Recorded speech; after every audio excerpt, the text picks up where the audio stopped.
mariage forcé. Dieu fonctionne par nos choix. Tu dois faire le choix de le suivre. Tu dois faire le choix d'être béni. Tu dois faire le choix de prospérer. Tu dois faire le choix de marcher avec lui. Tu dois faire le choix d'opter pour la liberté qu'il t'a déjà accordée. Tu dois faire le choix d'expérimenter la bénédiction qu'il t'a déjà donnée. C'est-à-dire la bénédiction est là, mais tu ne l'expérimentes pas. Pour l'expérimenter, tu as besoin de ton choix. Tout ce que tu vis dans ta vie n'est autre que le résultat des choix que tu fais. Que ce soit en bien ou en mal. Il y a des gens qui se plaignent depuis que je suis chrétien, je vois que ma vie ne marche pas. C'est comme si je suis bloqué partout. Non, personne ne t'a bloqué, c'est ton ignorance qui te bloque. Alléluia. Est-ce que quelqu'un me comprend? Personne ne t'a bloqué, c'est ton ignorance qui est un problème. Beaucoup de gens n'ont rien à voir, des fois avec le diable ou les démons, mais leur vrai problème, c'est parce qu'ils ne sont que des bébés spirituels. J'avais dit ici avec les jeunes qu'au ciel, il n'y aura pas de bébés. Alléluia. Il n'y aura pas de bébés au ciel. Il n'y aura pas de jeunes au ciel. Il n'y aura que des vieux au ciel. Alléluia. Dites amen bien. Non, un amen puissant. Oui, c'est pas moi qui l'ai dit. C'est écrit dans la Bible. Il n'y aura que des vieux au ciel. Il n'y aura pas de bébés au ciel. Il n'y aura pas de jeunes gens au ciel. Il n'y aura que des vieillards au ciel. Dites amen bien. Dans le livre de Daniel chapitre 7, il est écrit que j'ai vu des trônes. Et un grand trône était là au milieu. Et il y avait d'autres trônes. Alléluia. Et dans le livre d'Apocalypse chapitre 4, on dit qu'il y a eu un trône et des trônes. Et dans le livre d'Apocalypse chapitre 5, on dit qu'il y a encore eu un trône et des trônes. Alléluia. Et il y avait les 24 vieillards et les 4 êtres vivants et les anges. C'est les seules personnes qui vont peupler les ciels, les habitants du ciel. Les 24 vieillards, les 4 êtres vivants et les anges. Et où se trouvent les hommes, les autres hommes? Le chiffre 24, c'est le chiffre de tous les hommes de tous les temps qui ont cru en Dieu. 24, c'est 12 plus 12. 12 de la tribu, de 12 tribus d'Israël et 12 qui sont issus de l'apostolat du Christ. Parce qu'il y avait 12 apôtres. Tous ceux qui ont cru à travers le message des apôtres et tous ceux qui bénéficient des alliances des 12 patriarches. Ce sont eux qui forment les 24 vieillards. Dites amen bien. Non, un amen puissant s'il te plaît. Oui. Et 24 c'est 6. C'est 2 plus 4. Ça nous donne le chiffre 6 qui est le chiffre de l'homme. Dites amen bien. C'est pour dire que les 24 vieillards ne sont que des hommes. C'est l'ensemble des hommes de tous les temps. Mais qui ont cru soit à la loi de Moïse, et d'autres ont cru au message de Jésus-Christ par l'évangile du Capricorne emporté des apôtres. D'où au ciel, il n'y aura que des vieillards. Dieu lui-même, quand il se présente dans le livre d'Apocalypse, à Jean, il ne se présente pas comme un jeune. Dieu se présente comme un vieux. Et il a des longs cheveux blancs. Dites amen bien. Non, un amen puissant, s'il te plaît. Oui. Et la Bible dit tel il est, tel que nous sommes aussi. Dites amen bien. Si Dieu se présente en vieillard, c'est que nous devons tous devenir des vieillards. Dites amen bien. Être vieillard veut dire tout simplement avoir la possibilité de grandir spirituellement. Tu es né bébé spirituel, mais tu ne dois pas rester bébé. Tu dois grandir, faire un parcours vers la maturité spirituelle. Et c'est comme ça que tu es qualifié vieillard. Quelqu'un peut avoir 12 ans, mais être un vieillard en esprit. Dites amen bien. Quelqu'un peut avoir 15 ans, mais c'est un vieillard en esprit. Non, est-ce que quelqu'un peut comprendre cette salle? Dites amen bien. Donc tu peux avoir moins de 20 ans, mais tu es vieillard. Dans ton esprit, tu réfléchis en vieillard. La Bible dit que la sagesse se trouve dans le vieillard. Et c'est-à-dire la sagesse de la divinité s'exprime dans la maturité. Quand tu grandis, tu évolues, tu progresses avec Dieu. Parce qu'il y a des vieux papas qui ont la mentalité des enfants de 2 ans. Alléluia. Moi je dis chaque homme, tout homme qui habite chez une femme et qui ne travaille pas et qui ne fait rien, qu'on nourrit comme un bébé, on l'entretient. Tu habites dans une maison, tu n'as pas acheté les chaises, la télé ne t'appartient pas, la voiture est prise en crédit par ta femme, tout ce qui est dans la maison ne t'appartient pas. Je ne sais pas comment tu es à l'aise dans une telle maison. Comment tu es tranquille dans une maison où rien ne t'appartient. Tu entres comme ça, tu vois les chaises, tu ne les as pas achetées. Tu dors sur un lit que tu n'as pas acheté. La télé ne t'appartient pas. Et tu es le premier à exiger, je vais regarder le match aujourd'hui, je vais faire ceci. Alléluia. Ça, ce sont des bébés, des vieux bébés. Moi, j'appelle des gens comme ça, ce sont des grosses têtes avec un petit cerveau qui est une charge inutile pour le coup.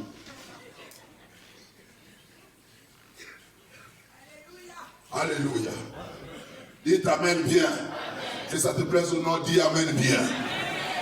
D'où nous devons grandir vers la maturité spirituelle pour expérimenter l'ensemble de notre bénédiction à travers les choix conscients. Quand Dieu a créé l'homme, il l'a placé dans les jardins. Et quand il l'a placé dans les jardins, Dieu a mis l'arbre de la connaissance du bien et du mal. Quand je grandissais à peine dans la foi, je me posais la question, pourquoi est-ce que Dieu avait fait planter ce jardin d'abord? Et deuxièmement, pourquoi est-ce qu'il avait mis à l'intérieur l'arbre de la connaissance du bien et du mal? Tout en sachant que le jour où l'homme va le manger, il va mourir. C'était comme une forme de tentation, non? C'est comme si Dieu tentait l'homme.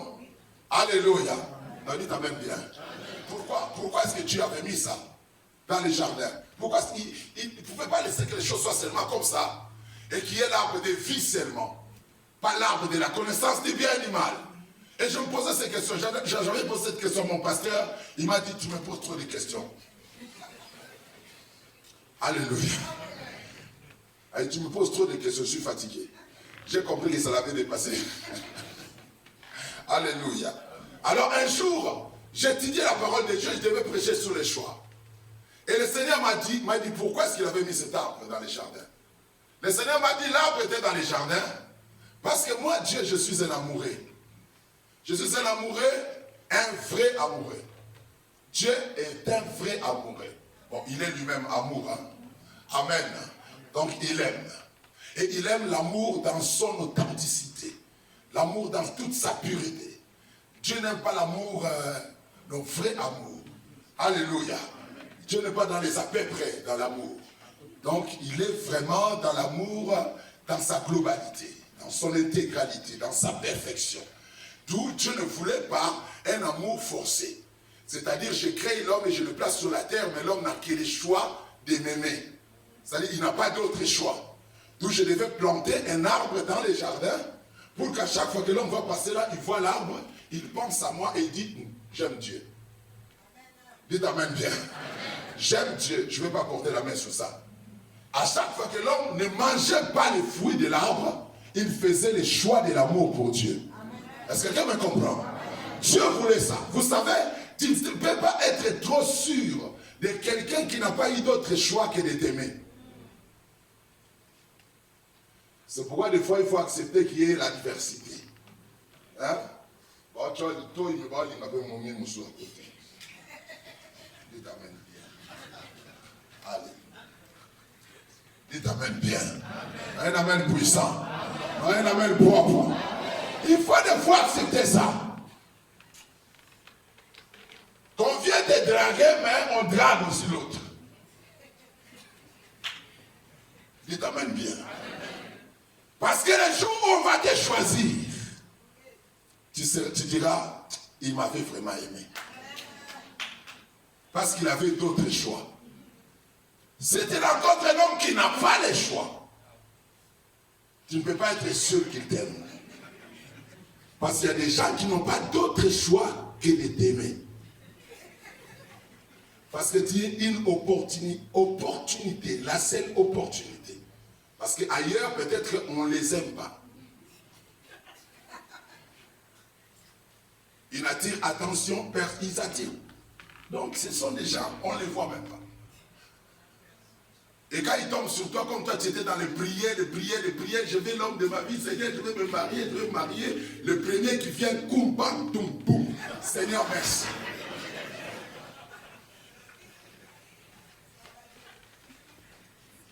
Alléluia.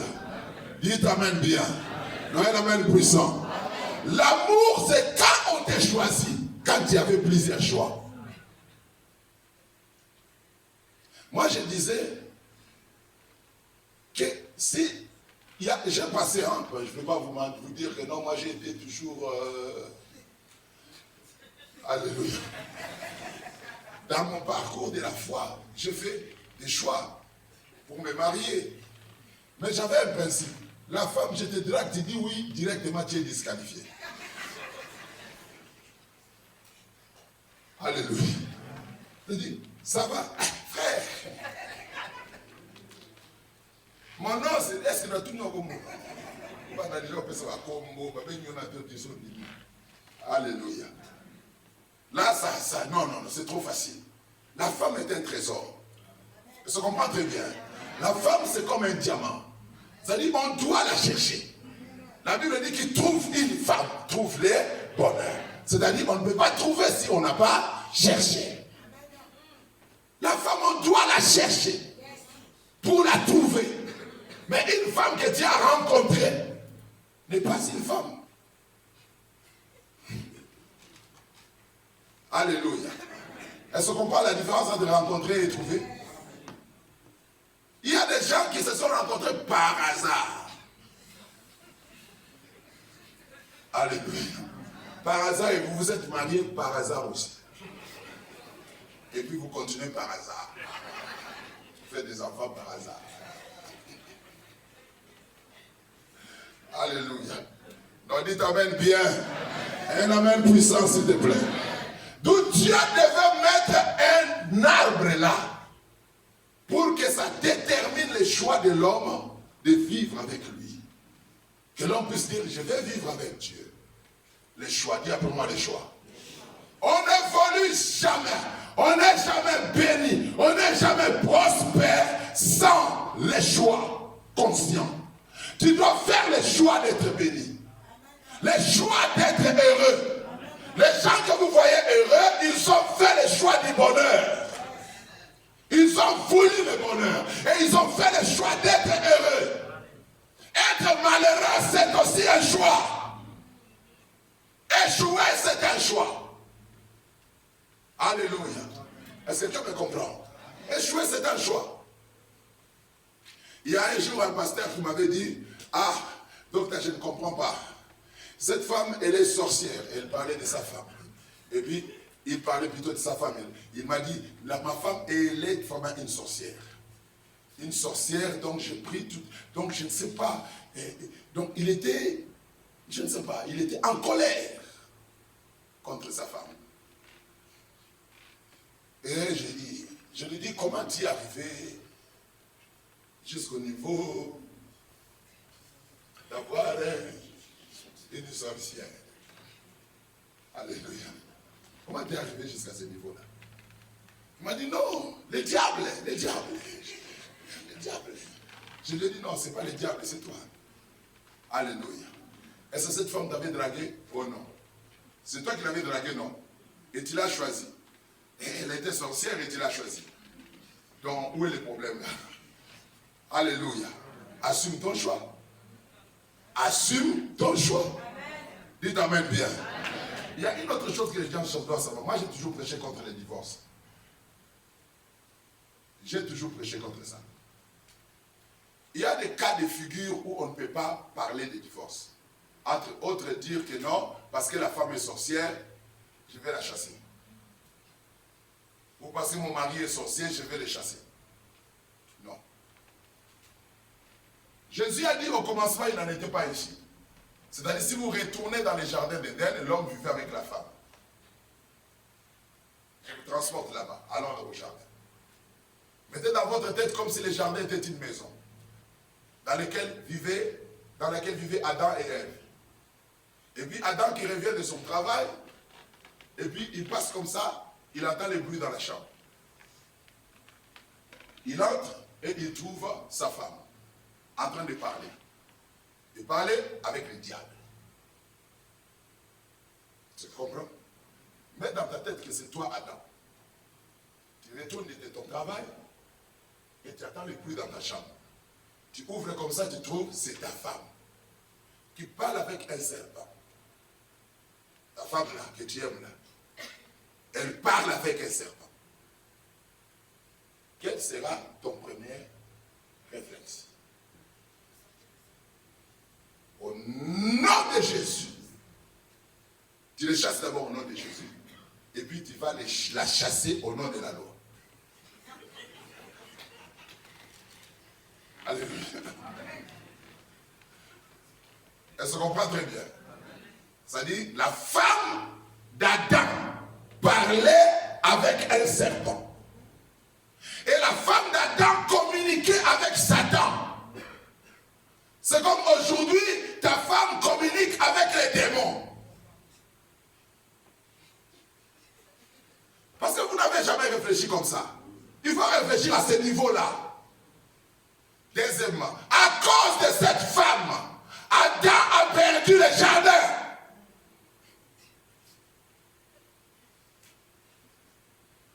Et Dieu l'a chassé.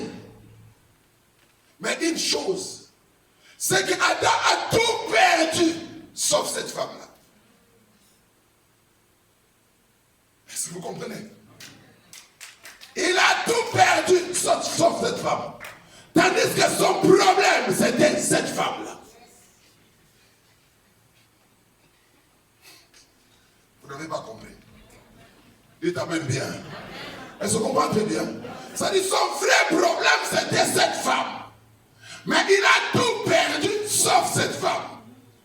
Et Dieu a même renforcé les relations. Dieu a dit à la femme, ton désir se portera sur l'homme. Il a renforcé les relations. Est-ce que quelqu'un me comprend dans cette salle? Dites amen bien.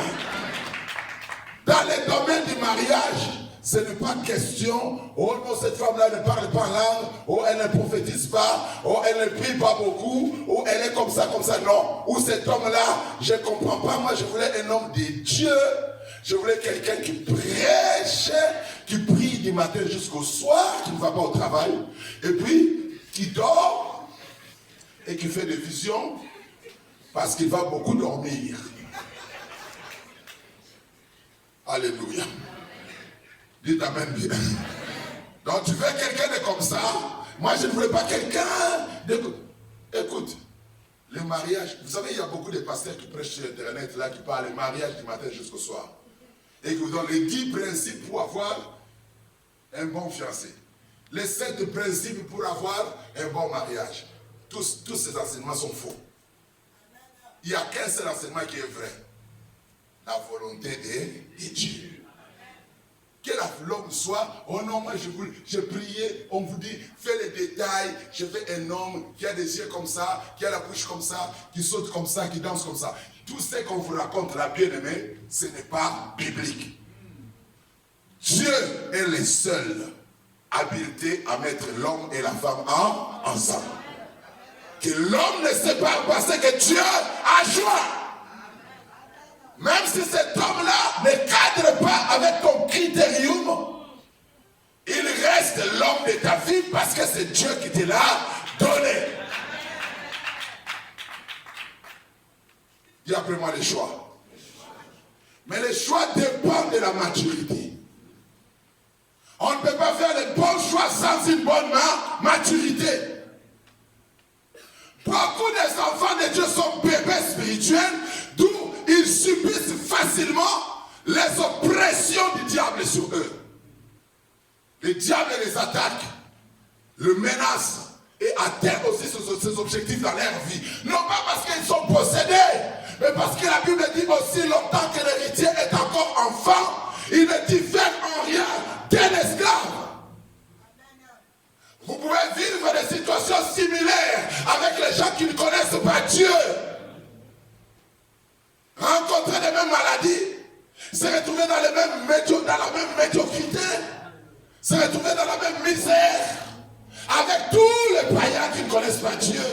Parce que la Bible est claire, tant que tu restes bébé spirituel, tu ne seras pas différent des gens qui ne connaissent pas Dieu. Alléluia. Dites Amen bien. Je retourne dans les textes. Jésus fut conduit par l'Esprit dans le désert pour être tenté par les diables. Amen. Dites Amen bien. Et quand nous lisons la Bible, au verset 2, c'est écrit, après avoir jeûné 40 jours et 40 nuits, il eut faim. Les tentateurs s'étant approchés. C'est-à-dire, Jésus a été envoyé dans le désert pour être tenté par les diables. Le but dans le désert, c'était quoi? D'être tenté. Réagissez. Le but, c'était quoi? D'être tenté. C'est-à-dire, Dieu envoie Jésus dans le désert pour être tenté par les diables. Amen. J'ouvre une parenthèse. Tous les problèmes qui vous arrivent ne sont pas nécessairement d'origine démoniaque. Il y a des problèmes qui vous arrivent qui sont divins, occasionnés par Dieu. Mais ça a la forme du diable. Mais occasionnés par Dieu lui-même. Et faites très attention. Il y a des démons qui vous chassent qui ne sont pas démons, qui sont Dieu. Les gens qui ont l'habitude de chasser les démons à tout bout de champ, un jour ils vont chasser Dieu. Vous comprenez? Qui amène Jésus dans le désert? Le Saint-Esprit amène Jésus dans le désert. Et si Jésus disait, non, moi je suis venu pour prêcher les hommes. Je ne suis pas venu pour aller dans les déserts. Dans les déserts ici, c'est le diable qui m'amène là-bas. Et je te chasse au nom de Jésus. Cet esprit qui m'amène dans les déserts, je te chasse. Il allait chasser qui? Dieu. Ça comprend très bien. Il y a beaucoup de gens qui ont l'habitude de chasser tout le temps les démons. Partout, derrière chaque problème, vous voyez un démon. Vous allez chasser Dieu un jour. Et quand vous allez chasser Dieu, Dieu va dire, ah, moi je l'amène là-bas pour lui donner une leçon. Mais lui, il ne comprend pas, il me chasse. Donc Dieu va renforcer encore ce problème, ça va devenir encore plus grave. C'est comme ça que beaucoup de gens s'enfoncent dans des difficultés profondes. Parce que tu ne comprends pas ce que Dieu veut faire avec toi. Dites Amen bien. Amen. Qui avait amené les enfants d'Israël dans le désert? C'est Dieu, ce n'était pas le diable. Est-ce que quelqu'un me comprend? C'est-à-dire tous les problèmes que vous rencontrez dans votre vie, ce n'est pas nécessairement le diable. Dieu peut t'envoyer quelque part pour défier le diable. Il te met dans une situation parce qu'il veut te donner une leçon, parce qu'il veut défier le diable, il veut défier le royaume des ténèbres, il te met dans une situation comme ça. En ce moment-là, au lieu de crier, de chasser les démons, collabore. Amen. Amen. Collabore avec Dieu. Donc Dieu amène Jésus dans le désert pour être tenté par le diable. Mais le diable va venir le tenter qu'après 40 jours. Ce n'est pas tous les 40 jours où Jésus était là que le diable venait le tenter. Mais le diable venait quand? Il venait quand? À la fin. Mais pourquoi est-ce que Dieu l'a amené avant les jours où le diable devait venir? Alléluia. Dites Amen bien. Dis après moi l'anticipation. Plus fort l'anticipation. Celui qui veut vaincre le diable doit apprendre à anticiper les actions du diable. Qu'est-ce que Dieu a fait? Dieu a envoyé Jésus 40 jours avant les jours de la tentation. On se comprend très bien. Les jours de la tentation arrivent. Dieu anticipe. Jésus entre dans le désert. Il va gêner 40 jours dans cet endroit où le diable viendra les tenter. C'est-à-dire qu'il est venu quadriller le terrain, posséder le terrain. Quand le diable viendra, il va trouver que le terrain est déjà gagné par la présence de Dieu. Dites amen bien. Tout enfant de Dieu doit apprendre à anticiper les actions du diable. C'est pourquoi la Bible nous dit veillez et priez. En fait, vous ne fassiez pas quoi? Vous ne tombez pas dans la tentation. C'est-à-dire que vous devez veiller et prier. Prendre le temps. Dans votre vie, il y aura toujours une situation négative qui va arriver. Il y aura toujours une histoire bizarre qui va arriver. Il y aura toujours quelqu'un qui viendra vous tenter. Tous les jours de votre vie, sachez-le bien que vous soyez surpassant ou sacro-saint, vous allez rencontrer le diable un jour sur votre chemin.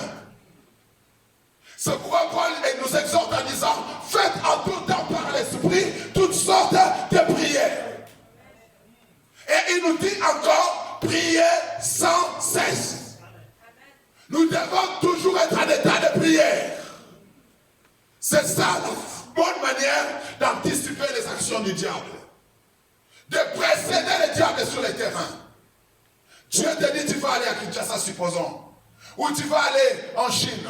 Faire le business. Tu passes tout ton temps tranquillement et tout ça, puis tu atterris en Chine. Alléluia.